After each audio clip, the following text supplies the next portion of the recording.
সাত কলেজকে একটা বিশ্ববিদ্যালয় কাঠামোতে এনে বিশ্ববিদ্যালয়ের অধ্যাদেশটা যেন কালকের মিটিংয়ের মধ্যে আমাদের বিশ্ববিদ্যালয়ের অধ্যাদেশটা জারি করে এবং সাত কলেজের লক্ষাধিক শিক্ষার্থীকে সরকার যেন মুক্তি প্রদান করে, এটাই আমাদের। আমাদের তো মেন দাবিটাই হচ্ছে আমাদের অধ্যাদেশ জারি করতে হবে। ক্লাস যখন শুরু হয় না তখন ক্লাস শুরু করছে, যখন বললাম যে আমাদের অধ্যাদেশ লাগবে তো ওনারা কি কোনো ক্লাস শুরু করবে। আমাদের বাকি যে ক্লাসগুলো করতে বললাম যে আমাদের অধ্যাদেশ লাগবে ওনারা করে নেই। দেখেন একটা জিনিস, আমরা যখন আবেদন ফর্ম করছি আমাদের ওখানে লেখা ছিল, ফর্মে লেখা ছিল ঢাকা কেন্দ্রীয় মানে সেন্ট্রাল ইউনিভার্সিটি। আচ্ছা, যখন পরীক্ষা দিলাম সেন্ট্রালে পরীক্ষা হলো, আগে কখনো নেগেটিভ মার্কিং ছিল না, নেগেটিভ মার্কিং যুক্ত করলো। আমাদের পরীক্ষা দিল নেগেটিভ মার্কিং দিয়ে। তো যখন শুরু হলো যে ক্লাসটা করতে হবে, আমাদের একটা পরিচয় লাগবে, পরিচয় বেলা তারা হচ্ছে আমাদের সাথে যে আমাদের পরিচয় দিতেছে না। এখন কেন পরিচয় দিতেছে না? যখন তারা এটা আলাদা করছে, সরকার তো প্রথম থেকে ভেবেই করছে তাই না কাজটা। যখন প্রতিপক্ষে আমরা বাতিল করাইছি তখন তো ওনারা বলছে নিজে থেকে যে এটাকে হচ্ছে সেন্ট্রাল ইউনিভার্সিটি নামে দেওয়া হবে। তো এখন কেন তারা দিতে চাইতেছে? আমার প্রশ্ন এটা। এক সাংবাদিক ভাইয়া বললো যে ওনার রাষ্ট্র নাকি বলছে খুব দ্রুতই এটা করা হবে। দ্রুত তো প্রত্যেকবার মাঠে নামলে শুনে যে দ্রুত তো ওনাদের দ্রুতটা কি প্লেন দিয়ে আসে নাকি, আমি এটা জানতে চাই। ওই প্লেনটা কোথায় ল্যান্ড করবে এটা আমাকে দেখাতে বলবেন যে ওইখানে ল্যান্ড করবে আর ওইখানে যাবো সেখানে, নাকি উপদেশটা চান যে আমরা সবাই মিলে ওনার সাথে সাক্ষাৎ করে তারপরে হচ্ছে আমরা এটা নিয়ে আসবো, এটাও আমাদের জানাইতে বলবো। ভাই আমি লাইভে দাঁড়াবো।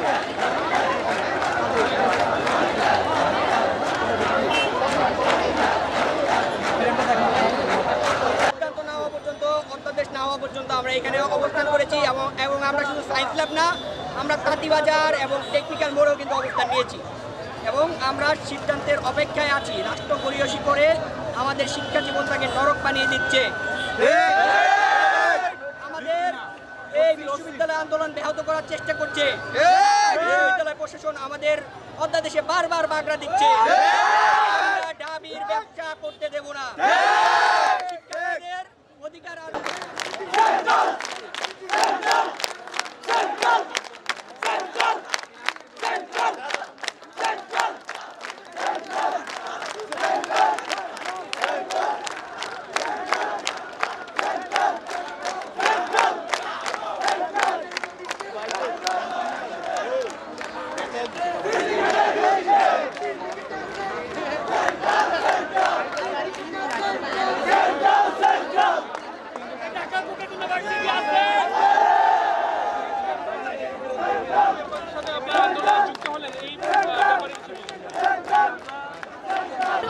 যতক্ষণ পর্যন্ত আমাদের মন্ত্রণালয় থেকে মানে আমাদের একটা নির্দেশনা যতক্ষণ পর্যন্ত না দিতেছে, যে সঠিক নির্দেশনা যে ওই দিন ওই টাইমে আমরা ওদের জারি করবো, একটা চূড়ান্ত একটা টাইম আমাদের জানাবে, তারপর পরীক্ষা দেবো।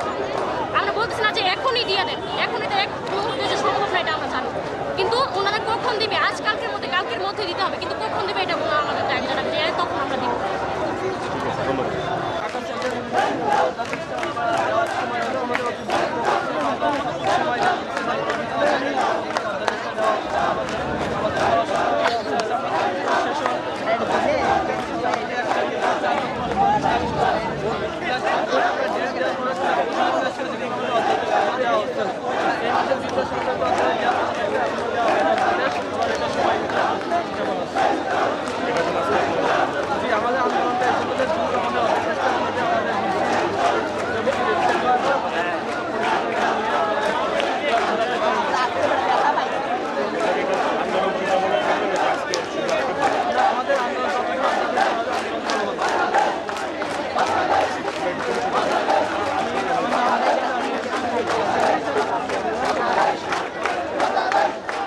যাবত এই যে একটা দুর্ভোগের ভিতরে আছি।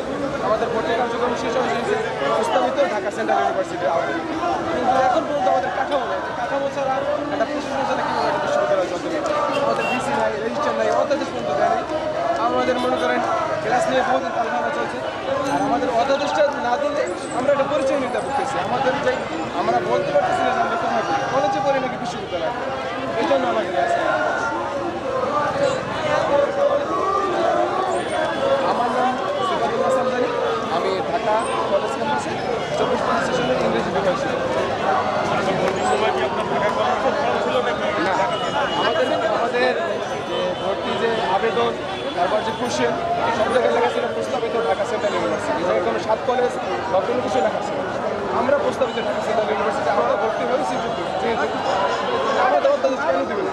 আমরা অনেক সেশন আপনার হয়ে গেছি দেখতে পাচ্ছেন যে 25-26 তারা কিন্তু বিভিন্ন বিশ্ববিদ্যালয়ে ভর্তি পরীক্ষা দিচ্ছে, তাদের রেজাল্টগুলো হয়ে গেছে, কিছুদিন পর তারা ক্লাস করবে, কিন্তু আমাদের এখনো কোনো কিছু হয়নি।